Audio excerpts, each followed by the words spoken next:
Page number 96, unit 4.3 chasing the sea monster म्हणजेच समुद्री राक्षसाचा पाठलाग किंवा पिछा. Jules Verne, a French writer, is known as the father of science fiction.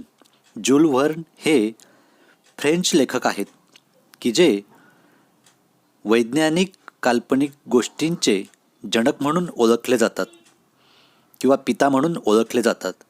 He wrote about rockets, space travel and submarines when such things were unknown. आणि त्यांनी अग्निबाण, अवकाशयात्रा आणि पाणबुडी यांच्याबाबत लोक अगदी अज्ञात होते, लोकांना काहीच माहीत नव्हतं त्यावेळेला लिखाण केलेलं आहे. In this passage from his novel 20,000 Leagues Under the Sea, he describes how people on a ship think of the submarine as an animal and try to chase and hunt it. प्रस्तुत कथा ही त्यांच्याच 20,000 Leagues Under the Sea या कादंबरीतून घेतलेली आहे. या कादंबरीमध्ये त्यांनी जहाजावरचे लोक पाणबुडीला एक प्राणी समजून त्याचा पाठलाग करतात आणि त्याची शिकार करण्याचा प्रयत्न करतात याचं वर्णन केलेलं आहे. So let's see the story chasing the sea monster. चला तर अभ्यासूयात ही कथा आणि काय घडतं या कथेमध्ये ते आपण बघूयात. Before starting the story I would like to introduce you with these 3 persons. First one is Professor Aronnax. He is the storyteller of the story.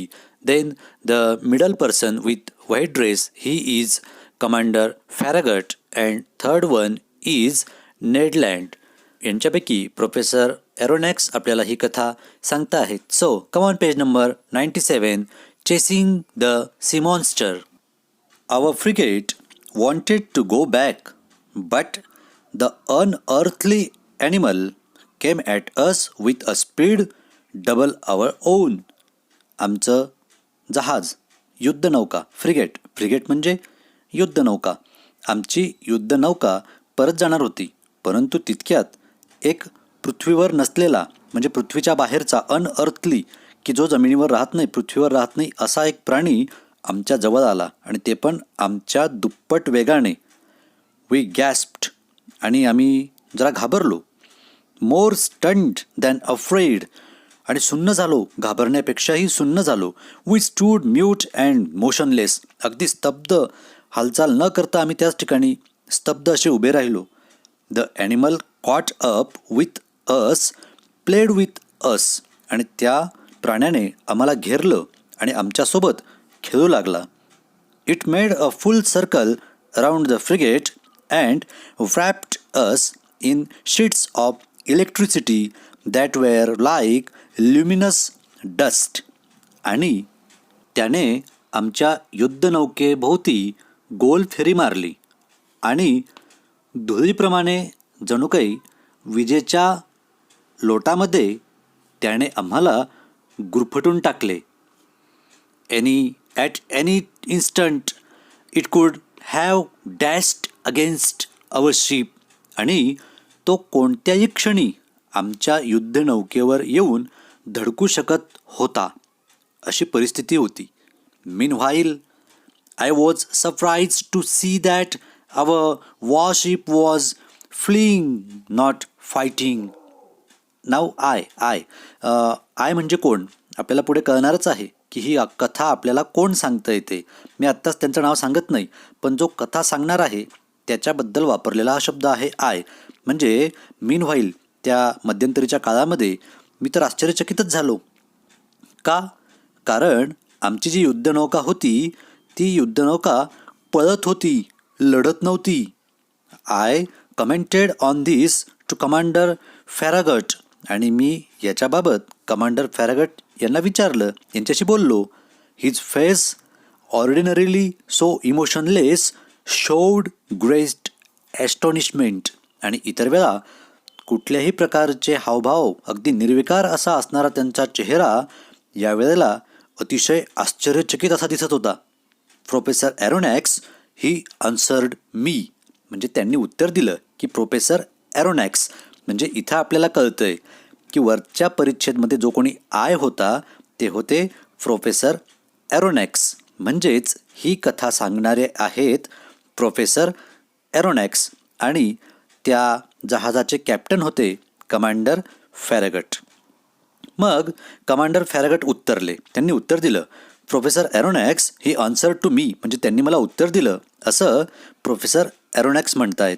I don't know what kind of fearsome creature I am up against and I don't want my frigate running foolish risks in all this darkness. Commander Farragut म्हणाले की professor ॲरोनॅक्स हा कुठल्या प्रकारचा प्राणी आहे की ज्याचा आपल्याशी मुकाबला होतो आहे ते मला माहीत नाही, आणि त्यातल्या त्यात ही वेळ रात्रीची आहे, म्हणून मी या रात्रीच्या वेळेला कुठल्याही प्रकारचा अविचारी धोका पत्करून माझ्या जहाजाला संकटात टाकू इच्छित नाही. Besides, how should we attack this unknown creature, how should we defend ourselves again it. आणि शिवाय आपण या अज्ञात प्राण्यावर कुठल्या पद्धतीने हल्ला करणार आहोत आणि कुठल्या पद्धतीने आपण स्वतःला त्याच्यापासून वाचवणार आहोत. Let us wait for daylight and then will play a different role. आपण आता उजाडण्याची म्हणजेच सकाळ होण्याची वाट बघूयात आणि मग आपण एक वेगळ्या प्रकारची भूमिका घेऊयात, असं प्रोफेसर ॲरोनॅक्सला कमांडर फॅरगट म्हणाले. The whole crew stayed on their feet all night long. Crew म्हणजे जहाजावरील कर्मचारी. सर्व कर्मचारी रात्रभर उभे राहिले, त्यांनी खडा पहारा दिला. No one even thought of sleeping. झोपण्याचा विचारसुद्धा कोणाच्या मनात आला नाही. Unable to compete with the monster's speed our frigate the Abraham Lincoln slowed down. नाव here we have given the name of that frigate. त्यांच्या जहाजाचं नाव इथं कळतं आहे आपल्याला, आणि ते आहे अब्राहम लिंकन, त्यांच्या जहाजाचं नाव. आणि अब्राहम लिंकनच्या वेगाची तुलना त्या राक्षसाच्या वेगाशी होऊ शकत नव्हती, आणि म्हणून अब्राहम लिंकनने त्याचा वेग कमी केला. For its part the animal mimicked the frigate, simply rode with the waves but did not leave the field of battle. आणि अगदी तशाच पद्धतीने त्या राक्षसाने सुद्धा, त्या प्राण्याने सुद्धा या अब्राहम लिंकनचंच अनुकरण केलं. मिमिक्ड म्हणजे अनुकरण करणे. आणि तो प्राणी फक्त लाटांवर तरंगत राहिला, परंतु त्याने युद्धभूमी सोडली नाही, म्हणजे ते मैदान सोडून तो पळाला नाही. Next and the last paragraph on page number 97. However, near midnight it disappeared, or to use a more appropriate expression, it went out like a huge glowworm. आणि तथापि जवळपास मध्यरात्रीच्या सुमारास तो प्राणी, तो राक्षस दिसेनासा झाला. किंबहुना असा शब्दप्रयोग केला तर तोही योग्य असेल की तो एखाद्या काजव्याप्रमाणे लुप्त झाला. Had it fled from us? तो आमच्यापासून पळून गेला होता का? We didn't know and we are filled with fear and hope at the same time. आम्हाला काही कळतही नव्हतं आणि त्याच वेळी, एकाच वेळी आम्ही भीती आणि आशा या दोन्हीही आमच्यामध्ये जागृत होत होत्या. कारण तो पळून गेला असेल अशी आशा आणि भीती, तो पुन्हा येतो की काय याची भीती वाटत होती. म्हणून भीती आणि आशा या दोघीही भावना एकाच वेळी मनामध्ये उचंबळत होत्या. But at 12:53 a deafening hiss could be heard, resembling the sound made by a water spout expelled with tremendous intensity. आणि पण मग बरोबर 12:53 अगदी कांठळ्या बसतील इतका मोठा आवाज आम्हाला ऐकू आला. एखाद्याने जेव्हा श्वास बाहेर सोडल्यानंतर किंवा एखाद्या नळीतून मोठ्या प्रचंड दाबाने एखादा मोठा फवारा उडतो तसा आवाज आमच्या कानावर आला. Page number 98. By then, Commander Farragut, Ned Land and I were on the afterdeck peering eagerly into the darkness. आणि तोपर्यंत कमांडर फॅरगट, नेड लँड आणि मी डेकच्या वरच्या भागामध्ये आलो आणि अंधारामध्ये बारकाईने निरखून बघू लागलो. Tell me Ned Land, isn't that the noise citizens make when they spurt water from their blowholes? मला सांग नेड लँड, देवमाशासारखे जलचर, सिटिझन्स म्हणजे देवमाशासारखे जलचर जेव्हा त्यांच्या ब्लोहोल्स म्हणजे जे श्वास घेण्याचे जे छिद्र आहेत त्याद्वारे फवारे बाहेर सोडतात त्यावेळेला असाच आवाज होतो ना? The very noise sir, but this once way louder. होय सर, अगदी तसाच आवाज आहे हा, परंतु हा आवाज त्याच्यापेक्षा कितीतरी मोठा आहे. So there can be no mistake. आणि त्यामुळे काहीच चूक होऊ शकत नाही. There is definitely a whale lurking in our waters. आणि मला तर असं वाटतं की नक्कीच एखादा देवमासा आपल्या ह्या जवळपासच्या पाण्यामध्ये लपून बसलेला आहे.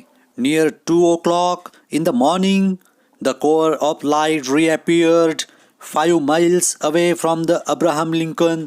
आणि पहाटे 2 वाजेच्या सुमारास पुन्हा तो उजेड त्या ठिकाणी प्रकट झाला, पुन्हा आला आणि तो उजेड जवळपास आमच्या अब्राहम लिंकन या जहाजापासून 5 मैल अंतरावर होता.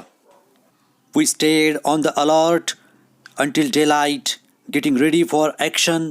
दिवस उजाडेपर्यंत आम्ही अतिशय दक्ष होतो कोणत्याही क्षणी कोणतीही कृती करण्यासाठी. Whaling gear was set up along the railings. देवमाशाला पकडण्यासाठीची उपकरणं तयार ठेवली होती. Our chief officer loaded the blunderbusses which can launch harpoons as far as a mile and long duck guns with exploding bullets that can wound and kill even the most powerful animals. आमच्या प्रमुख अधिकाऱ्याने देवमाशाला मारण्याचे भाले मैलभर लांब उडवू शकणाऱ्या बंदुका भरून तयार ठेवल्या आणि सर्वात शक्तिशाली किंवा भयानक प्राण्यालाही जखमी करू शकतं किंवा ठार करू शकणाऱ्या लांब तोफांमध्येही स्फोटके भरून ठेवलीत. Ned Land was content to sharpen his harpoon, a dreadful weapon in his hand. आणि नेड लँड हा सुद्धा निश्चिंत होता कारण त्याने आपल्या हार्पूनला म्हणजेच भाल्याला तीक्ष्ण धार लावून तो भाला हातात तयार करून ठेवला होता, त्याच्यामुळे तो निश्चिंत होता. At 6 o'clock day began to break. आणि 6 वाजता दिवस उजाडायला सुरुवात झाली. And with the dawn's early light the animal's electric glow disappeared. आणि पहाटेच्या पहिल्या किरणासोबतच त्या प्राण्याचा विजेसारखा दिसणारा प्रकाश नाहीसा झाला. At 7 o'clock a very dense morning mist spread around us. आणि 7 वाजता आमच्या आजूबाजूला अगदी दाट धुकं पसरलेलं होतं. Our best spy glasses were unable to pierce it. आणि आमचे उत्कृष्ट प्रतीचे हेरगिरी करणारे दुर्बिणी देखील त्याला भेदू शकत नव्हत्यात. द आउटकम डिसअपॉइंटमेंट अँड अँगर. आणि याच्यामुळे सगळ्यांमध्ये निराशा आणि संताप पसरला होता. त्या धुक्यामध्ये तो प्राणी दिसत नव्हता. सगळीकडे धुकं होतं आजूबाजूला, काहीच दिसत नव्हतं. ज्या काही दुर्बिणी होत्या त्या पण निकामी होत्या. At 8 o'clock the mist rolled away and the horizon grew wider and clearer. आणि बरोबर 8 वाजता ते धुकं नाहीसं झालं आणि त्याच्यानंतर दूरपर्यंत क्षितिज अगदी स्वच्छपणे दिसू लागलं. Suddenly नेडलँड्स voice could be heard. आणि लगेच तितक्यात नेडलँडचा आवाज ऐकू आला. There is the thing in question astern to port. The harpooner shouted. Every eye looked toward the point indicated. आणि मग तितक्यात नेडलँडने सांगितलं की आपल्याला हवी असणारी जी वस्तू आहे ती त्या ठिकाणी आहे. आणि त्याने जिकडे इशारा केला तिकडे सर्वजण बघू लागलेत.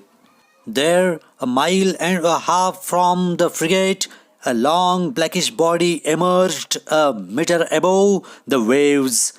Quivering violently, its tail was creating a considerable current.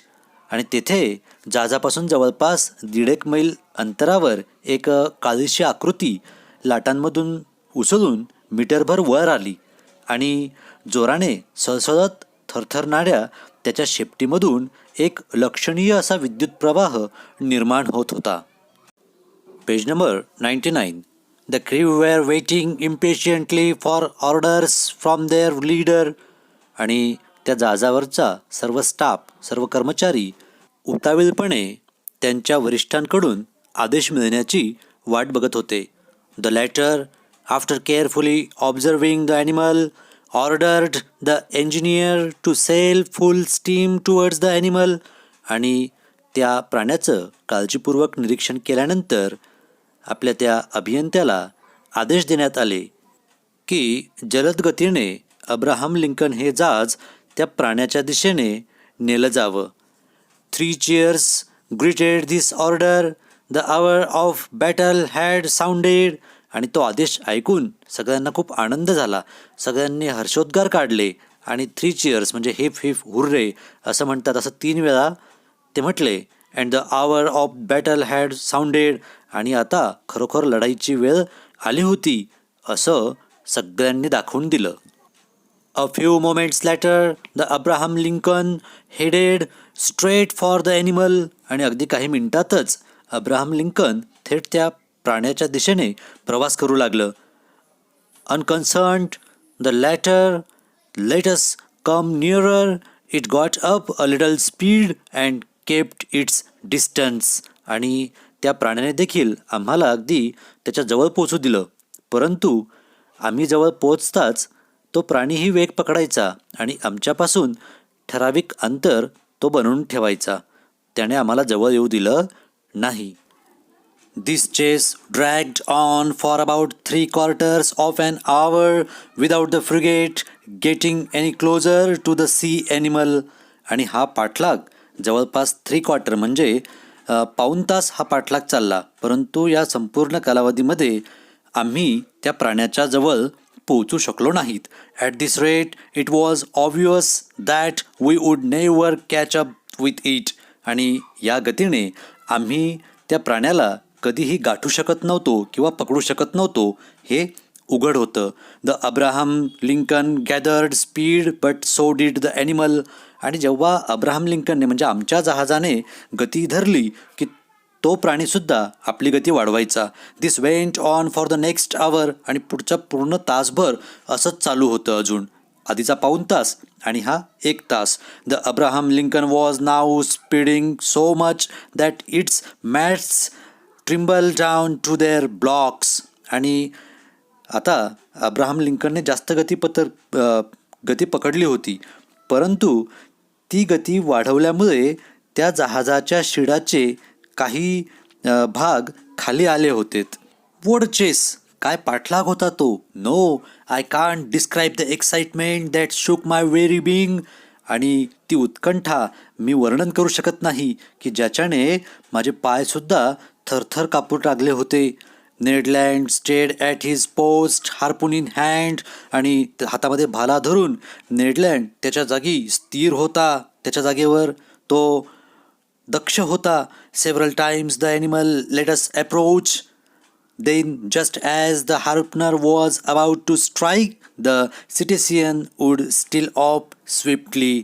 आणि बऱ्याचदा आम्ही त्या प्राण्याच्या जवळही पोचलो, परंतु जवळ जाताच जेव्हा तो हार्पनर म्हणजे हातात भाला असणारी व्यक्ती, भालदार जेव्हा आपल्या भाल्याने त्या प्राण्यावर वार करण्यासाठी तयार व्हायचा, तितक्यात तो प्राणी शिताफीने लांब पळून जायचा. Commander Farragut then decided to use more direct methods. आणि त्यानंतर कमांडर फॅरागट यांनी काही नेमक्या पद्धती अवलंबण्याचं ठरवलं. He said, so that animal is faster than the Abraham Lincoln. All right mate man the gun in the bow. आणि मग ते उद्गारलेत, ते म्हणालेत की अब्राहम लिंकनपेक्षा तो प्राणी अधिक गतिमान आहे. तर हरकत नाही मित्रांनो, आपल्या तोफा Daga. Our forecastle cannon was immediately loaded and leveled. The cannoneer fired a shot, but his shell passed some feet above the citizen, which stayed half a mile off. आणि ताबडतोब आमच्या गलबतावरील तोफेमध्ये गोळा भरण्यात आला आणि तिचा नेम धरण्यात आला. तोफ चालवणाऱ्याने एक गोळा उडवला, परंतु तो त्या जलतराच्या काही फूट उंचीवरून निसटून गेला. Over to somebody with better aim. अरे ज्याचा कोणाचा नेम चांगला आहे त्याने कोणीतरी तोफ चालवा. The commander shouted. कमांडर ओरडलेत. And $500 to the man who can pierce that infernal beast. आणि पुन्हा कमांडर ओरडले, जो कोणी त्या राक्षसाला भेदून दाखवेल त्याला मी $500 वैयक्तिक इनाम देईल, असं कमांडर फॅरगट म्हणालेत. Page number 100. Calm of eye, cool of feature, and old grey bearded gunner, I can see him to this day, approach the cannon, put it in position and took aim for a good while. आणि मग शांत डोळे असणारा, चेहऱ्यावर थंड भाव आणि पांढरी करडी दाढी असलेला एक वृद्ध नेमबाज त्या कॅनन म्हणजे तोफेच्या दिशेने चालत आला. त्याचा चेहरा अजून माझ्या डोळ्यासमोर आहे. त्याने तोफ डागली, बराच वेळ नेम धरला. There was a mighty explosion mingled with cheers from the crew. आणि एक जबरदस्त धमाका झाला आणि त्यात सर्व कर्मचाऱ्यांचा जल्लोषही मिसळला गेला. The shell reached its target. It hit the animal but bounced off its rounded surface and vanished into the sea 2 miles out. त्या गोळ्याने बरोबर वेध घेतला, लक्ष्याचा वेध घेतला आणि त्या प्राण्यावर जाऊन तो आदळला, परंतु त्या प्राण्याच्या त्या गोलाकार पृष्ठभागावरून तो गोळा उधळला आणि समुद्रात 2 मैल अंतरावर जाऊन दिसेनासा झाला. Oh drat, said the old gunner in his अँगर. आणि तो म्हातारा नेमबाज अगदी रागारागात म्हणाला, अरे हट, that monster must be covered with 6 inch armour plate. आणि पुन्हा तो म्हणाला की त्या राक्षसाच्या अंगावर नक्कीच 6 इंच जाड पत्रा असावा असं वाटतंय. The hunt was on again. आणि पुन्हा पाठलाग आणि शिकार चालू झालं. Hour after hour went by without the animal showing the least sign of weariness. आणि तासनतास त्याच्यात गेलेत, कित्येक तास त्याच्यामध्ये गेलेत, तरीसुद्धा तो प्राणी जराही थकल्याचे निशाण आम्हाला दिसत नव्हते. However it must be said that we too struggled on tirelessly. आणि इथं तथापि आम्हाला एक सांगावंसं वाटतं की आम्हीसुद्धा न थकता त्या ठिकाणी लढत होतो. At 10:50 in the evening, that electric light reappeared 3 miles away from the frigate, just as clear and intense as the night before. आणि मागची रात्र आणि पूर्ण दिवस गेला. आता दुसऱ्या दिवशी सायंकाळचे म्हणजेच रात्रीचे 10:50 झाले होते आणि त्यावेळेला पुन्हा अब्राहम लिंकन या जहाजापासून 3 मैल अंतरावर तो विजेचा प्रकाश पुन्हा उतरला, पुन्हा प्रकट झाला, जसा आदल्या रात्री प्रकट झाला होता तसा. The monster seemed motionless. तो राक्षस आता अगदी स्तब्ध म्हणजे हालचाल न करता निश्चलपणे पडून होता. Was it asleep perhaps, very from its work day, just riding with the waves. तो झोपला होता की दिवसभर थकल्यामुळे नुसता लाटांवर तरंगत होता. This was our chance and commander Farragut decided to take full advantage of it. आणि आता ही आमच्यासाठी एक संधी होती आणि या संधीचा पूर्ण फायदा घेण्याचं कमांडर फॅरगट यांनी ठरवलं. He gave his orders. आणि त्यांनी आदेश दिलेत. The frigate approached without making a sound, stopped 2 cable lengths from the animal. आणि आमचं जहाज कोणत्याही प्रकारचा आवाज न करता म्हणजेच अब्राहम लिंकन त्या प्राण्यापासून 2 केबल म्हणजे जवळपास 600-750 फुटाच्या अंतरावर जाऊन थांबलं. A profound silence reigned over the deck. आणि त्या डेकवर म्हणजे जहाजाच्या त्या वरती अतिशय निशब्द अशी शांतता होती. We were not 100 feet from the blazing core of light whose glow grew stronger and dazzled the eyes. आणि आता आम्ही त्या प्रकाशापासून फक्त 100 फूट अंतरावर सुद्धा नव्हतो, म्हणजे त्याच्यापेक्षाही जवळ होतो. आणि त्याच्यामुळे त्या प्राण्याच्या त्या प्रकाशाने आमचे डोळे दिपत होते. Page number 101. Just then, leaning over the forecastle railing, I saw Ned Land below me, brandishing his dreadful harpoon. आणि त्याच वेळेस समोरच्या कठड्यावरून वाकून खाली पाहत असताना आपला तीक्ष्ण भाला परसताना मला नेड लँड दिसला. Barely 20 feet separated him from the motionless animal. आणि त्या स्तब्ध निश्चल प्राण्यामध्ये आणि नेडलँडमध्ये जेमतेम 20 फुटाचेच अंतर होते. All at once his arm shot forward and the harpoon was launched. आणि त्याच क्षणी त्याने आपला हात उंचावला आणि त्याच्या हातातला तो भाला हार्पून ते फेकलं. I heard the weapon making a ringing sound as if it had hit some hard substance. आणि ज्या वेळेला तो भाला त्या प्राण्याला लागला त्यावेळेला एखाद्या कठीण वस्तूवर प्रहार केल्याचा आवाज जसा होतो तसा खण्ण असा आवाज मी ऐकला. The electric light suddenly went out. आणि जसाच काही त्या भाल्यानं त्या प्राण्यावर प्रहार केला तसंच तो विद्युत प्रकाश अचानक गायब झाला. And 2 enormous water spouts crashed on the deck of the frigate. आणि आमच्या त्या युद्धनौकेवर 2 मोठाले पाण्याचे फवारे येऊन धडकलेत. Racing like a torrent from one end of the ship to the other. आणि जणू काही एखाद्या उसळलेल्या वादळाप्रमाणे एका टोकाकडून दुसऱ्या टोकाकडे ते पाण्याचे फवारे जाऊ लागले.